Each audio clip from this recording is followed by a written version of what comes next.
The year was 1851, when mist often blanketed the Appalachian hills, and old superstitions clung to the land like vines.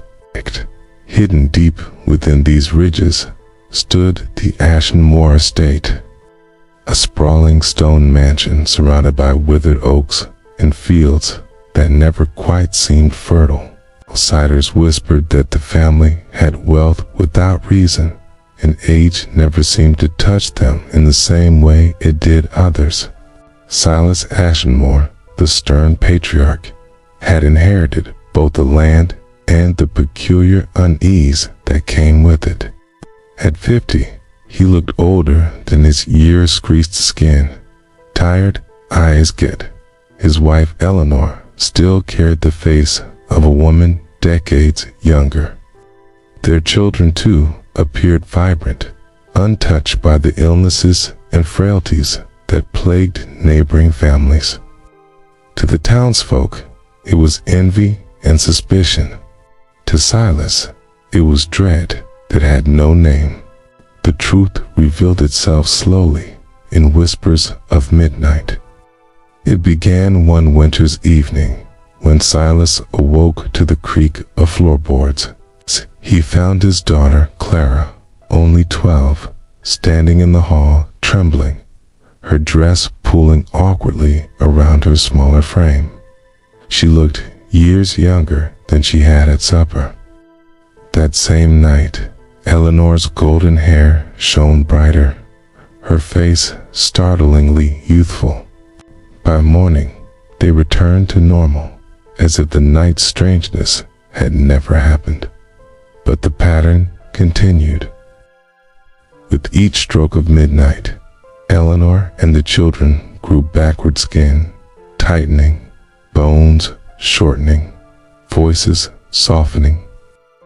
At dawn, they slipped back into their rightful ages, confused but unharmed.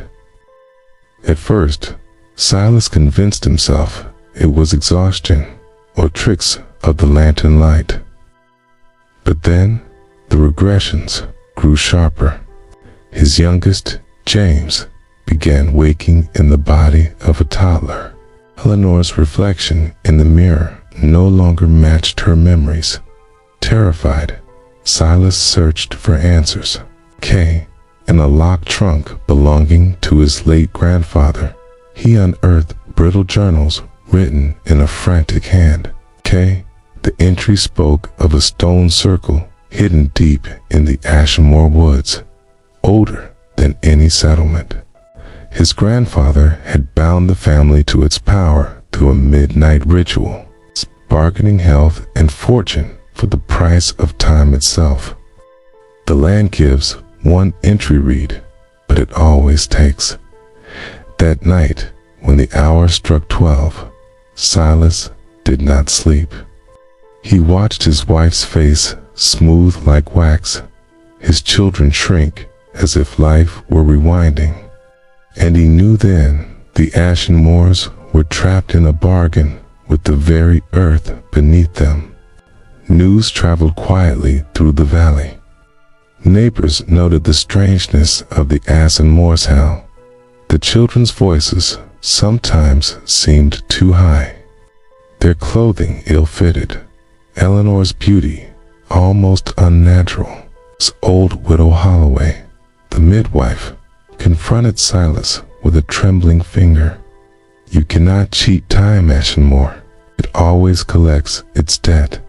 Silas tried to dismiss her, but the words haunted him.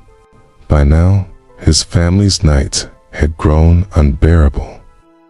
Clara woke crying, her memory slipping, forgetting the names of her dolls, sometimes even forgetting her own father. James regressed so far that Eleanor carried him in her arms like an infant, only to have him wake as a boy again come morning. Eleanor herself whispered to Silas that she sometimes no longer recognized her own reflection. "It feels," she said, with tears in her eyes, "as if I am vanishing piece by piece, Desperation drove Silas back to the journals.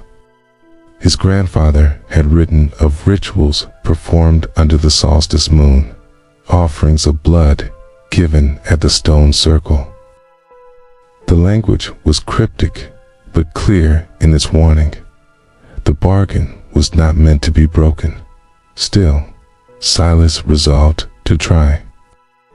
One night, he carried the children through the fog toward the ancient stones.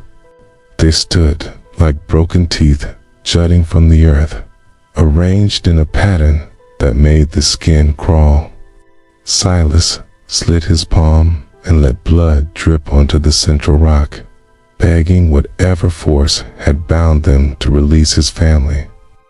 The wind rose in reply, a low moan threading through the circle.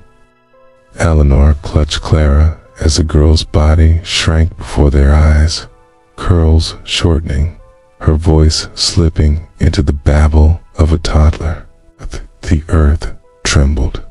Shadows bent unnaturally, as though something unseen circled them. Silas fell to his knees, clutching his children as Eleanor screamed. When dawn broke, they awoke scattered among the stones, shaken and exhausted. The children were themselves again, but the curse had not loosened its grip. From that day forward, the regressions accelerated. The children no longer returned fully to their rightful ages. Memories grew patchy, their minds fraying like threads tugged by invisible hands. Silas realized with horror that the curse was not content to let them age backward, for night was dragging them toward nothingness. By late autumn, Ashenmoor Manor had grown eerily silent. Servants had fled, whispering that they'd seen shadows moving against the walls, children's laughter in empty rooms. Silas boarded the windows as if wood and nails could keep the curse at bay. The journals offered no cure, only resignation. "We borrowed too much," his grandfather had written. Candleland reclaims. Silas understood now. Each generation of Ashenmoors had been feeding the curse, unknowingly, for wealth and health sustained by the slow erasure of their line. The final night came when the clock struck 12, and the manor groaned like a living thing. Eleanor screamed as her body folded into that of a girl, her gown pooling at her feet. Clara and James regressed into infants, then into silence, their cries fading into nothing. Silas clawed at the air, begging, weeping, but his hands grasped only emptiness. His children were gone. His wife was gone. And yet, he remained. The curse had spared him, leaving him old and hollow, condemned to witness what had been taken. Alone in the echoing halls, Silas felt time stretch endlessly. Every midnight, he listened for voices that no longer came, the silence more unbearable than screams. The villagers, decades later, found the manor abandoned, dust choking the halls. They said the portraits of the Ashenmoors seemed to change when no one watched, faces shifting from old to young to blank.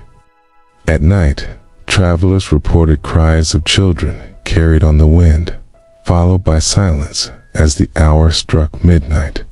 The legend endures still. The family that aged backwards, devoured by a bargain with the stones. And in West Virginia's hills, the ruins of Ashenmoor Manor stand quiet, the oak trees twisted as if listening. Locals warn never to wander there after dark, for sometimes, if the moon is right, you can hear giggles turn to cries, then fade into nothing. And if you stay long enough to hear the silence that follows. They say you've already given part of your years to the Ashenmoor curse.